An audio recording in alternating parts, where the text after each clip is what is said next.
Healthy and godly relationships form a good basis for a strong Christian marriage between couples. What are some of the factors to consider before choosing a good life partner?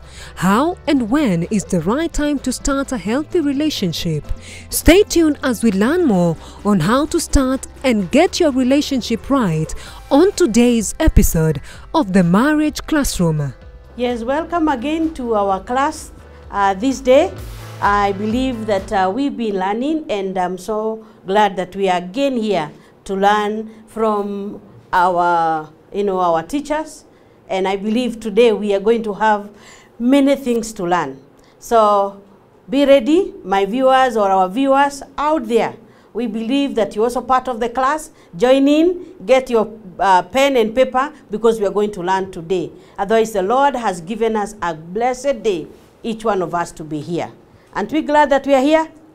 Yes, we are learning on behalf of them and us, okay?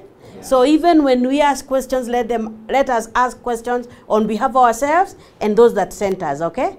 Yes, and so again, my name is Dr. Jerry Gashohi or Mwalim, and today we are going to have a changeover. I have another teacher to introduce to you. Actually, his actual name is Mwalim Michael Gashohi. Mwalim is also his what you call taaluma or his career. He's a career teacher, but also his name is Mwalim. Now he's going to take us through a very interesting topic, why how to start and get it right. What do we mean? How to start a relationship and start it right. So I want to welcome, or we welcome, Mwalim Michael Gashohi. And maybe by now, the viewers, you already know. If I'm Jerry Gashohi, then you know the owner. I want to introduce to you where I got the name Gashohi, because Jerry is my name. Yes, Mwalim. Thank you. Yes, Mwalim atakuwa Mwalim.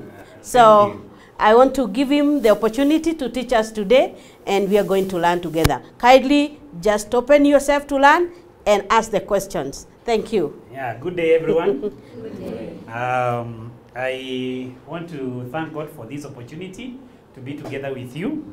I hope it will be an interactive session where we can be able to learn from each other, and even for our viewers who are watching us out there. I believe that there is a number of things that you will be able to learn today. As it has been said, our topic today is starting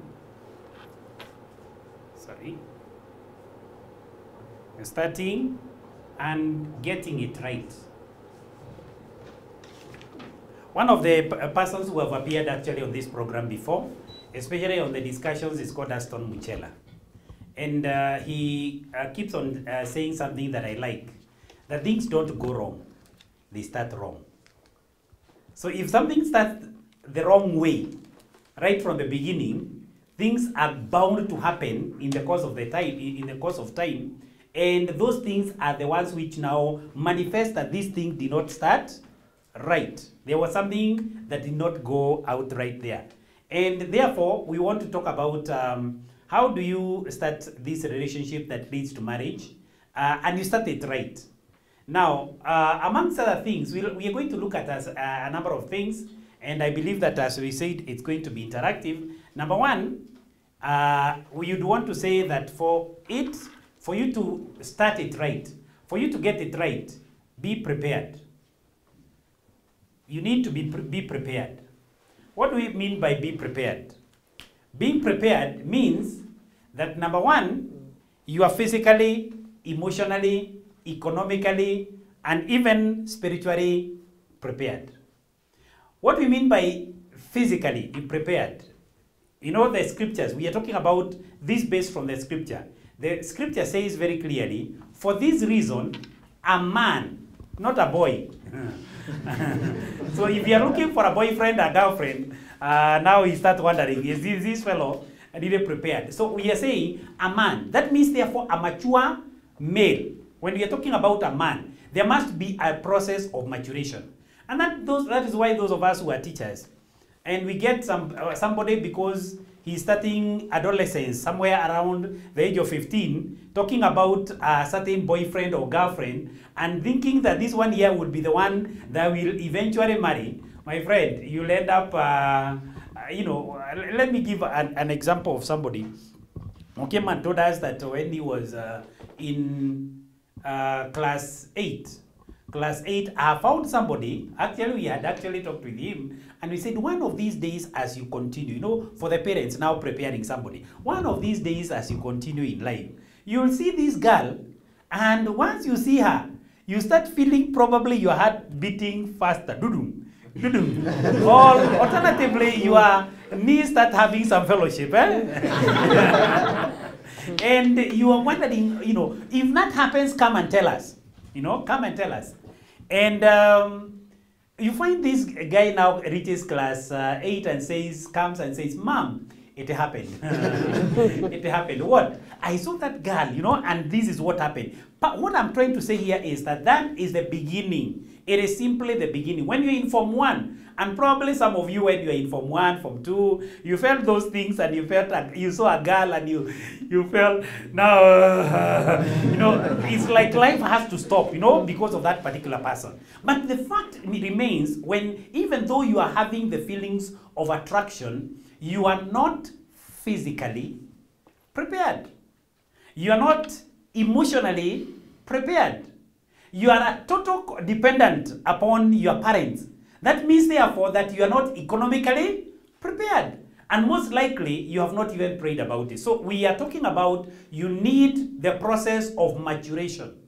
One time, I remember asking my students, it was in a girls' school, and I asked them, whom do you, in this class, don't raise up your hand, don't even tell me, but whom do you regard in this class as the most mature girl?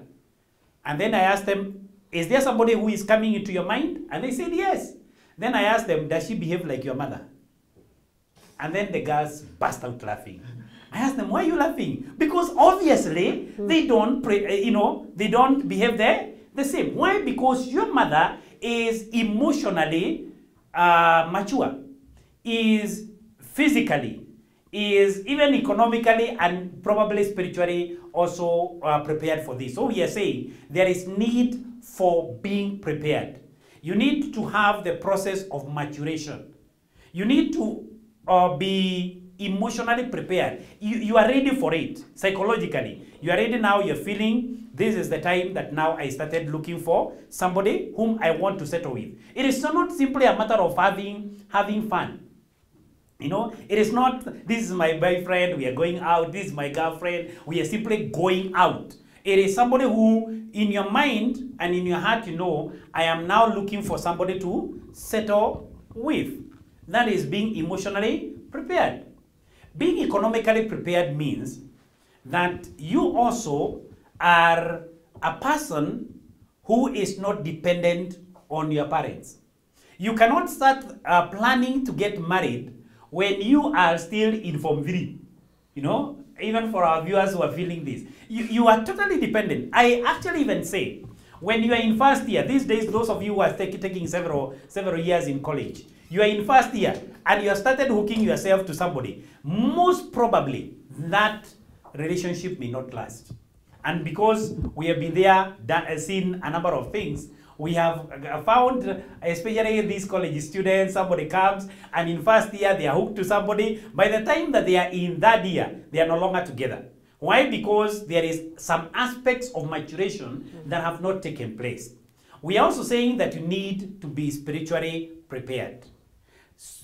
Spiritually prepared means that, and maybe this is something that I would want to go to the second point that I would want to say, is that you need to pray for your future spouse even before you have found someone to love. Start praying about it. It is your life. Just like you pray for your job, that God, when I'm through with this college, when I'm going through with this, I need to be to get a job, and so on and so forth. When you start thinking about that business, and now you're thinking about eventually you want to settle down in a family, then in that case, you definitely need to keep on praying about that. It's good to commit these things to God in prayer. That's why we are talking about being emotionally prepared. Now, somebody may ask, what about the issue of economic preparedness? I always say this, before God gave Adam a wife, he gave him work. Check your scriptures. He actually gave him work before he gave him a wife. He was supposed to be the manager of the whatever God had created. And in the same way, before you think about the issue of settling down, you need coffee. You need at least to have managed your own budget. If at all is renting a house, you have rented the house, you are eating and you are drinking or something like that, and you are dressing yourself. It is not the time that you are going every now and then back to your parents to pay for your rent. If it is a girl, even though could be spending with, or rather staying with your parents, you still need a situation whereby you are at least managing your fare, you know, to the place where you're working. And I'm not saying that you must be formally employed. That's not the case.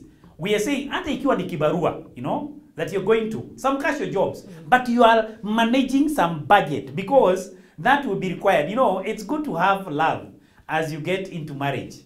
But people will never eat love. And they will never dress love. It will call for some resources which you will have. And that is why we are saying, I want to repeat this, be physically, be emotionally, be economically, and spiritually prepared. Preparedness is something that is very critical. The second thing that I would want to say is that we have already said that you pray about it. You need to pray about it. That's very critical. And we are saying that you are praying about it even before you get this person that you want to settle with. Because that is the time that you also surrender your wish. You know, I found young people very interesting. You know, they can list 101 things, you know, of the qualities that they want in a wife. And tall, dark, and handsome, eh? And you go to, you know, you list so many things. But even when you list them, you need to surrender that to God. You need to put it out to God. And that is why we are saying that you need to pray. Now, the other thing is that number 3. Can I ask a question, Mwalimu? Yes, please. Now, what type of a list do I prepare, or if I want to? It's good to have in mind. It's good to have in mind the issues that you'd want to, the kind of person that you'd want to have. But to me, other than going into the physical, because more often than not, we go to the physical. Because he's probably dark. Now he wants the children to remove the tint on the children through getting somebody who is light skinned, you know. And somebody must be light skinned, or somebody must be this height, somebody must be this build, and so on and so forth. For the men, probably you want somebody who is very slender or something like that. Or what we are saying is that those physical things, I think, in my view, may not be paramount. But maybe, as you said, do you have an idea? Or even the ladies who are here, do you have an idea? The things that you'd want, you have in mind?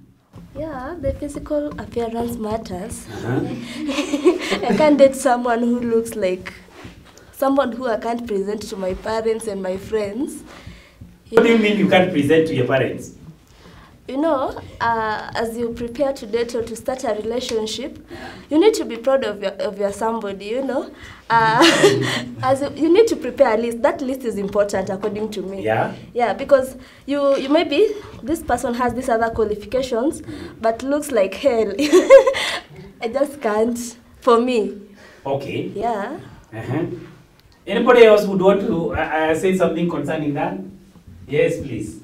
Yes, I have a friend of mine whom we mostly talk, and some of those qualities that I hear him describe, I think some of these, they are movie things. So they are not the ideal world.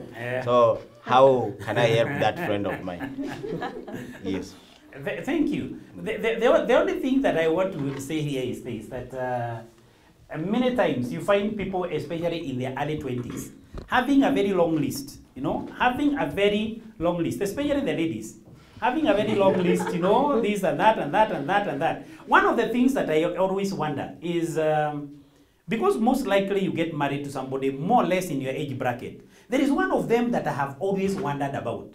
This one here saying that must be financially stable. Now, the question is, you yourself, are you financially stable? Not unless you're looking for a sponsor. Because if at all you're looking for a sponsor, most likely he's financially stable. But if it is most likely somebody within your age group, yeah, maybe plus or minus a few years, then there is every likelihood that you are coming out of college when that person is also coming out of college. If you yourself, you are not financially stable, how do you expect that person to be financially stable? When we are talking about economically prepared, we are not so talking about this person who has a car, because some people say he must have a car. How will we be going to places? Now, if he has to have a car, then that means therefore you also have one. Yeah? And not one which you have gotten from your parents. Not a gift from your parents. We are saying you yourself, you have also afforded one. Well, basically, we are saying that there are so many issues that people come up with that in that list that are very unrealistic. Now, as time goes by, you find that by the time that they are hitting 27, they realize they start cancelling this one here. I can do without this. Eh? By the time they reach 30, now a few more have gone. By the time they reach 35, Lord, bring anybody. You know, we basically saying, that is why we are saying right from the beginning we need to, even when we have that list, even when we have those things. Let me give an example here. A friend of ours was dating a girl, and they were preparing and agreed that they were going to get married. This the lady was doing a pretty good course in the university. She was actually taking medicine, and this is real. I'm talking about something real. And the man came from this kind of background whereby the parents were actually struggling. And when he was taking something to do with international relations, and when he was in that year, the money was not forthcoming, so he deferred. In the process of deferring, I think this one here was something very good. He decided he would be making and selling chapati. And of course, the mother of the lady knew that this guy is selling chapati. So the girl comes one day and tells the man, you know, my mother was asking, yani pesa ya chapati itatosha kulipa mahari. You know, is there a time when this guy, out of the chapatis that he's making, he'll be able to pay dowry using that? Now, and obviously when he told us that, and a few other things that he told us concerning the relationship, I told him, enyewe, wewe umeachwa. Wewe umeachwa. Ni vile hujaambiwa umeachwa. And of course that, he told me, Dad, don't tell me that. I told him, I'm telling you the truth, umeachwa. And sure enough, a month or two later, he was told, let us go a bit slow on this, you know. You know that's the language, eh? Let us go a little bit slow on this. The very moment you hear that, my friend, it means I have no longer have adequate confidence in you. That is basically what this person is saying. So we are saying, as you make that list, commit it to the Lord in prayer. Is this the kind of person that God you want me to have? Because I believe that you know that God has, you know, your welfare in his mind. That's why the Bible says that I know the plans that I have for you, says the Lord. Plans for welfare and not for evil, to give you a future with an expected end. So that means, therefore, Lord, let me fit into your plans. And when you do that, it will be well. Now, the other thing that I wanted to go to is develop healthy relationships. Develop healthy relationships. Develop healthy relationships. And we are talking about by being involved in social activities. If it is within the Christian circles, we are talking about youth meetings. You are there in the youth meetings. You are there in camps. You are there in conventions. You are there in whatever other place that young people are healthily relating or seeing one another. You know, where, you know when you start, what I have found in the course of time, when people starting relating that this is my boyfriend, this is my girlfriend, there is a lot of pretense, you know. I have actually gone to some hotels. My wife and I, we have gone to some hotels, and sometimes we have empathized with some fellows. The guy goes there, they have gone into a hotel, the girl orders chicken and chips, I don't know why it's so common, chicken and chips. And then the man says, I want to have a cup of coffee. So the guy is taking coffee, the girl is having chicken and chips, and it's in a hotel where they make decent food. Then she simply basically touches, touches, not eat, touches that food. And it was a quarter of a chicken, and 8 of it has remained on the plate. And the guy probably has not eaten. This girl is actually pretending, I don't eat so much, while probably she had eaten before, or she will eat thereafter. I don't eat so much. There is a lot of pretense during that time, So in this case, therefore, the time that you can actually be able to develop healthy relationships, there are times that you can be able to know others, is when it is a neutral ground. What is a neutral ground? It is, for example, in a convention. In a convention everybody has gone to, that time they come out in their own true character. You have gone to do something that is communal, like, for example, cleaning the streets or something like that, or in church. That way, that person comes out in their true self. So that's why we are saying that at that particular time is when you you are able to relate with the people of different temperaments, and you make friends. In fact, the most long-lasting relationships, they don't start from falling head over heels, and it's like when you have seen that particular person and everything has become blank. It is where you have developed a friendship, where there has been a friendship, a relationship of friendship amongst many others. That is bound to be longer lasting than that one where you see a girl or you see a man and then all of a sudden you even look for a seat. Now, I can't continue standing because, again, the knees are having fellowship. We are saying you need to develop that. Besides that, we also need to be sure and confident of your feelings. Be sure and confident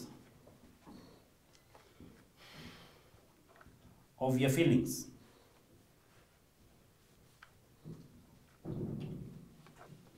Is it, when you're talking about, before you go ahead to propose, is it this somebody that you are so sure? Is it somebody that you are confident that if this person accepts, this is somebody that I would really love to spend my time, the rest of my life?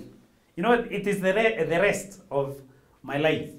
Meaning, therefore, that if God gives you the years, we are talking about probably you are only around 20-something, maybe 25, and so on. And we are talking about God granting you years. Probably you live to 100. So we are talking about living with this person for the next 75 years. The next 75 years. You need to consider that. This is not somebody, and by the way, that's why we are saying the issue of development of that friendship. Physical appearance change. By the way, physical appearance, that girl that you are seeing, figure 8, let alone, she may end up becoming round. But they say that I am in shape. Round is a shape. And especially when she gets children, Anything can happen to alter that, God forbid, but even accidents do happen. We had this friend who was married to this tall, dark, and handsome. And then he had an accident and he was paralyzed from the waist down.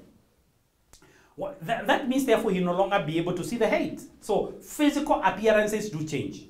And that is what we need to do. So be very confident about the feelings towards the person before you go to propose. That you are very sure. I am very, very sure that this is somebody that I actually, based on her values and her character and everything, this is somebody that I can be able to live with for the next 50, 60, 70, and if God grants you, even 80 years.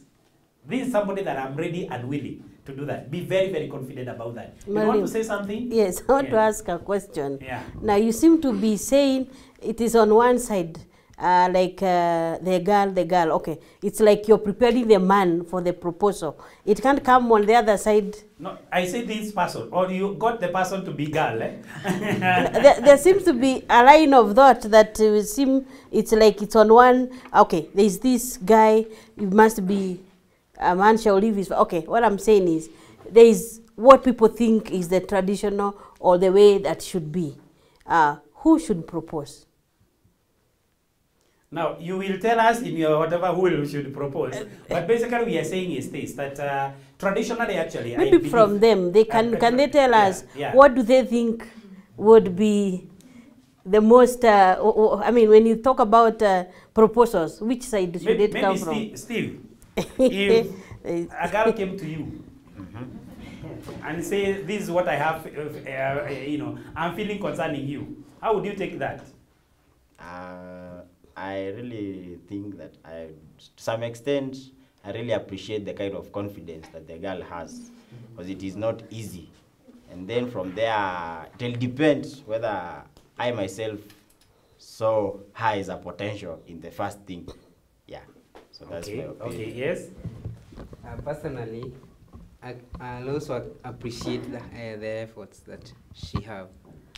But looking at the situation, according to our culture, that is personally, according to our culture, it is a rare thing for a lady to propose to a man. So definitely to me, I'll not. What about the ladies? Yes, please. Myself, I think it's very dangerous. Okay, I am open to correction. This is because probably it said in the Bible, the man should love. So maybe this person does not have the guts to refuse, you know. Sometimes men are like that. You don't want to refuse something because you have been asked by a lady.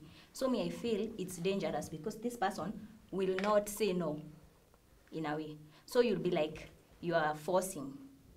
Yeah, so I feel it should never be from the female. Wow, this one here is very, very controversial. Let me hear from the ladies first. Okay, I'll contribute on the perspective of personalities. Yeah. You'll find like there are those that are outgoing and there are those that are, let me wait, maybe he'll approach me. So I feel it's right if you're outgoing, just speak it out. As a lady? Yeah, as a lady. And the guy is not saying anything? As a lady, down to the guy. Okay, very well. According to me, I don't really have a problem with either. Maybe perhaps let me support why, for a lady, yes, you can, okay, you don't actually have to go speak it out. You can pursue him, you know.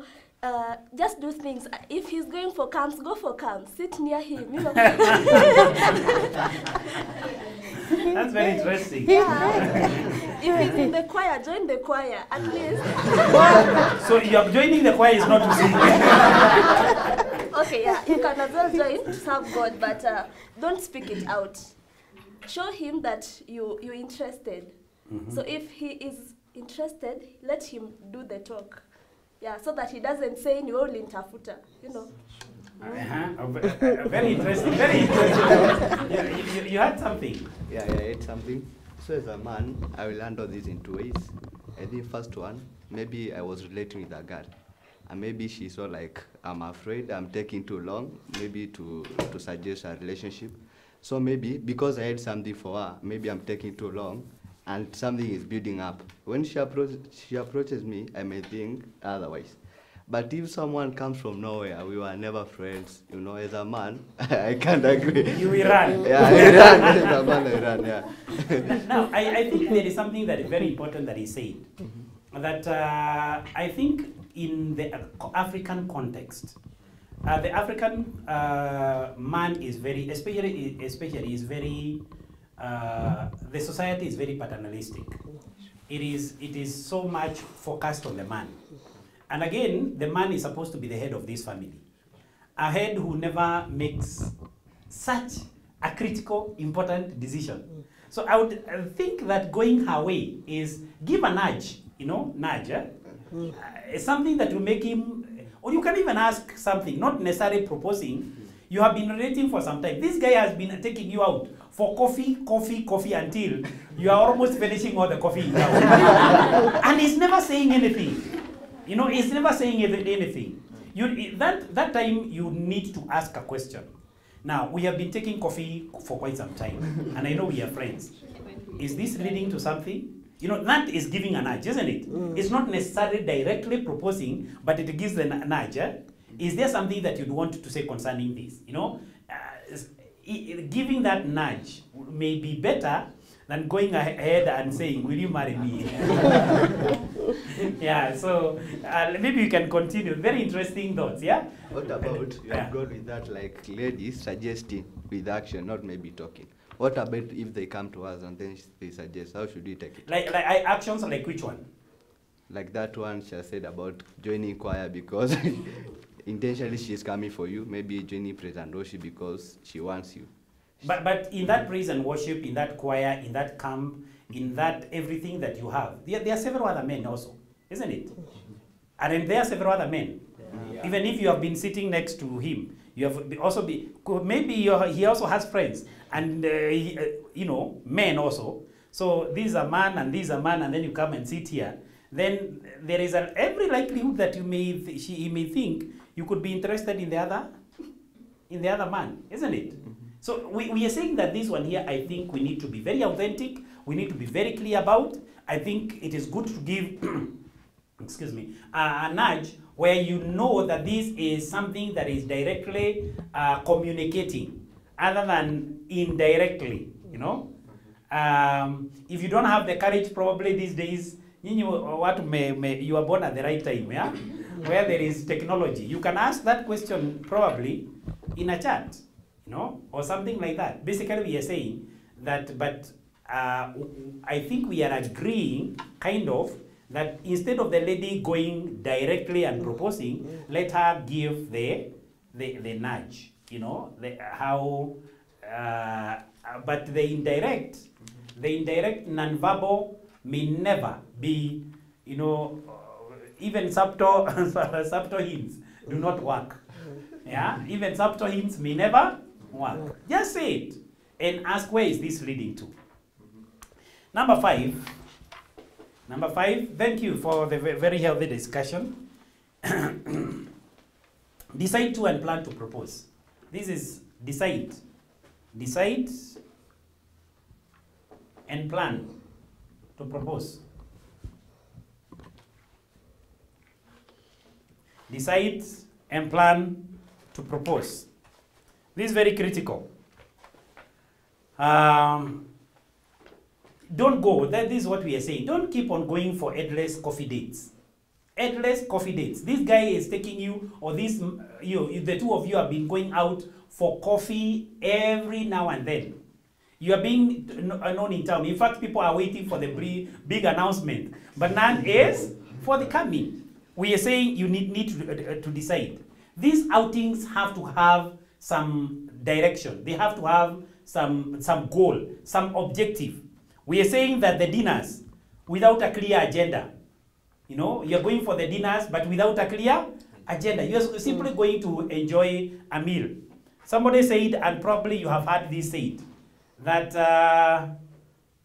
if you don't say something, or if you don't take this step of deciding to propose, you're the one who will be drawing water or splitting firewood during the other person's wedding.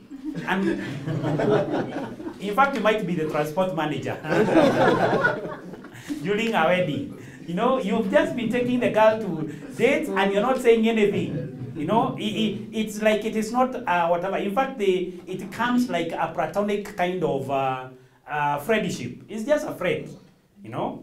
And then this girl realizes, you're just a friend, a good friend, somebody to be with. And you can laugh together, you can, you know, talk and, you know, endlessly, but you're not saying something. So it is very important for you to be able to decide and commit yourself that you're going to propose.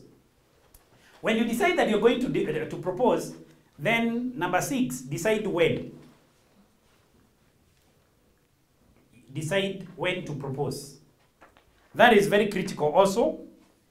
It is very important for the right timing. You know, you don't wait for the person when he's coming from an exam. And outside the exam there you are ready now to propose. That person is already, mind is already tired. I'm just giving an example here. Look for a time when this person is calm.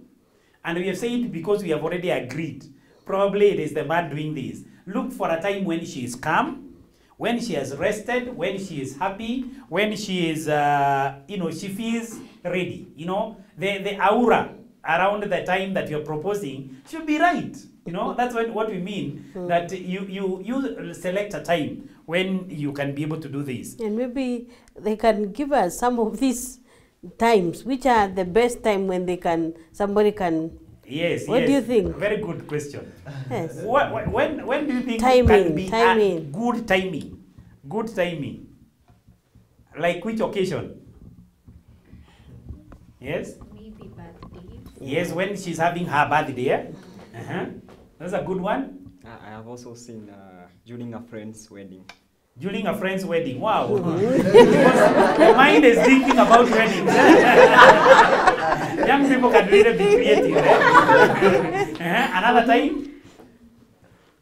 time that can be very appropriate. Yes, again. Valentine's Day. Yeah, during Valentine. Yeah, that is good. Good. Yes. Steve? Someone said, try your luck during Fool's Day. I don't really think okay. So that in case it goes the other way around. So I was just fooling. April Fool's Day. No, but she may be thinking you are actually fooling her. So anyway, some of these things like what she has said, her birthday, or maybe when during Christmas, when New Year, something like Valentine, somebody's wedding, a friend's wedding, and the two of you are attending, and so on and so forth. One time, my wife and I were involved with somebody. We wanted to meet somebody in Naivasha, and she told us that she's South Lake. If you've been to Naivasha, South Lake, and there is a guy who was going to propose. Both the lady and the man live in Nairobi. And the lady and the man, both of them live in Nairobi. But he called all their close friends and he took them to a certain hotel in Naivasha, Oko South Lake. And then the girl, somebody was to go and get her from her place of work and tell her we are going to Naivasha. Unfortunately, because she did not know what she was, she had a very tough day.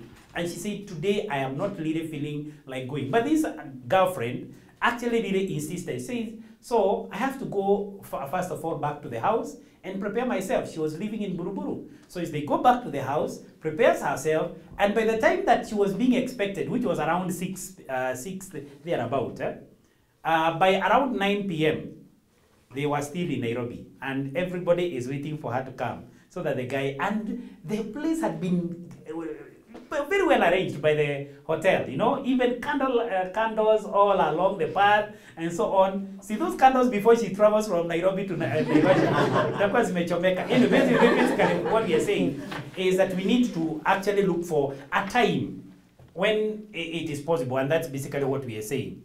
And then number 7 would want to say, decide on where. This is decide when. Number 7, decide where. It is important for you to decide where you're going to propose. Why we are saying that, who will be present? We have asked ourselves, who will be present? Will it be in a hotel, or in a picnic, or in a church, or in an outing, or where you met first, where. The where is also very critical. The when, because of the aura of the place and the timing, and the where is also important. I like the place where you first met. We are saying decide on where, and that is very, very important.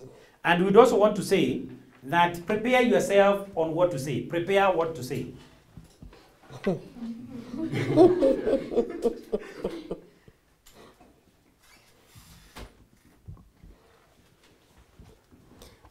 So, do they go, can somebody go adikiwe mistari?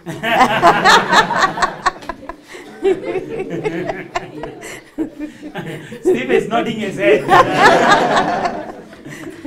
Now the problem with kuandikiwa mistari, you might end up forgetting.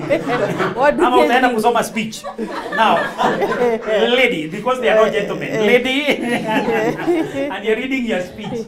Now, I know as we talk about this, it looks like very light. And we'd want to say here that it may not appear, may not always be that very easy. But you need to prepare yourself on what to say. That is very critical. And let me tell you, for the men who are listening, those words will be remembered the rest of your lives. The words that you say. So you can probably rehearse it, even if some of it will be forgotten.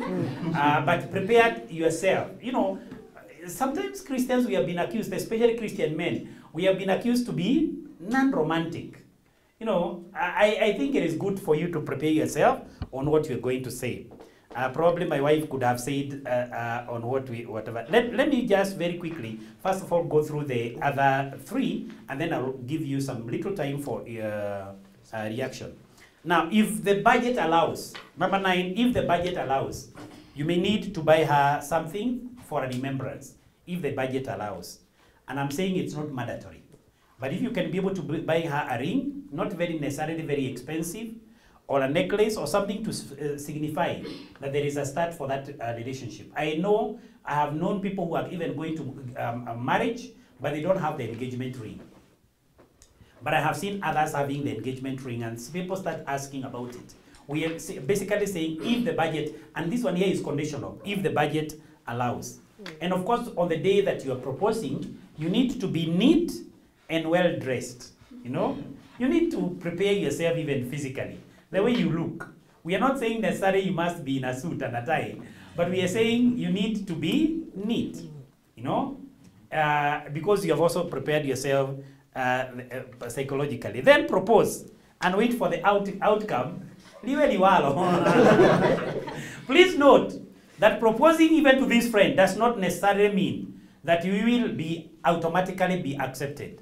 In fact, I always say, and young men, particularly those who are watching, and them that are in the church, this issue of going to a girl and telling her, when I was praying, and I was immersed in the spirit, when you sound so spiritual, you know.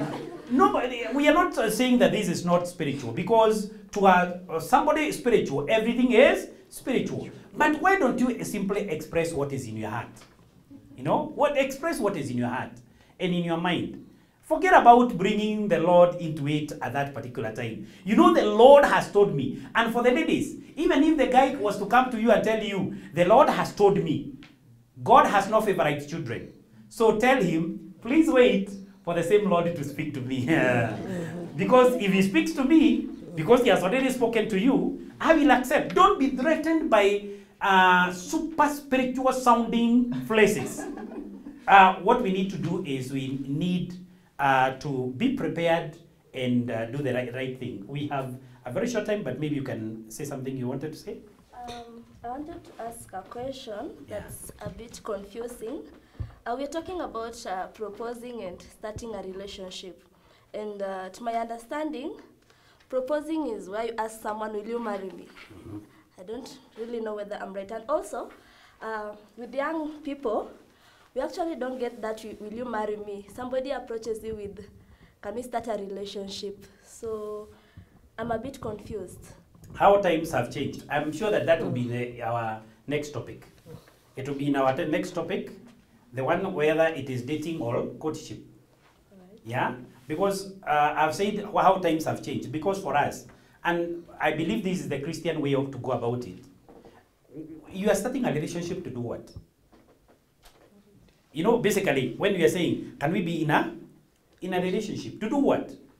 I thought you are already relating us friends. That's from where I come from, or from where I sit or stand. It is simply we have been friends, but we want to take this to the next level. What is the next level? Is a relationship leading to marriage. If it is not a relationship, simply so that you can be my girlfriend, you can be my boyfriend, to me, I don't think that one is Christian. I don't think it is right. It is wasting one another's time. And sometimes people have gone into that, and they are relating to this girl, and then they break up, and then even young people these days, they have very strong hearts. You know, because they keep on being rendered and shredded By the time that eventually you get one, you are getting a heart that ikumeshonashonwa mara mingi sana. So basically we are saying here is this, that to me, the issue here is this. As Christians, we need to have friends who are girls, have friends who are men, you know, that kind of thing, yeah? Both men and women, friends. But the very moment that we are taking the path that now I've said we are physically, emotionally, economically, and spiritually prepared, you are going to a relationship that is leading to marriage. It is not a relationship where we are relating to see whether we can actually be joined up in marriage. I think that is the difference. But I'm sure that it will be tackled in the next topic. Yes, please. Yeah, I have a question. I have a friend who approached to the lady. So she doesn't mean that the man was that spiritually high, the level was that high, but the man expressed himself well. That is expressing the way heart was. Yeah. And then he found out that the lady told him this, that I have not heard God speaking. Then how shall we know that God is speaking unto us? Yeah, when you find people going super spiritual, there is some information that they are communicating to you. And one of those communications, especially when I have not heard God speaking, is telling you, I don't think you are the right person. Because God speaks through men, isn't it? And probably that person proposing is God speaking. So, but that I have not heard God speaking is that you are not my right kind of man. Probably. Your spiritual level, when I measure you and me, your spiritual level is down here, I'm here. So that kind of thing. So give her time. Give her time. If she comes later, fine. If she doesn't, no problem. So thank you so much, our viewers. Thank you. I hope that you have enjoyed the program. And thank you, those of you who are physically in class. Thank you for your contributions. It has been interesting, hasn't it? Thank you very much. God bless you. Stay tuned for the next lesson of the Marriage Classroom to learn about when and how to end an unhealthy relationship. To get the notes of today's lesson, visit www.mbcimedia.com/TMC. Catch the repeat of the Marriage Classroom every Tuesday at 10 p.m.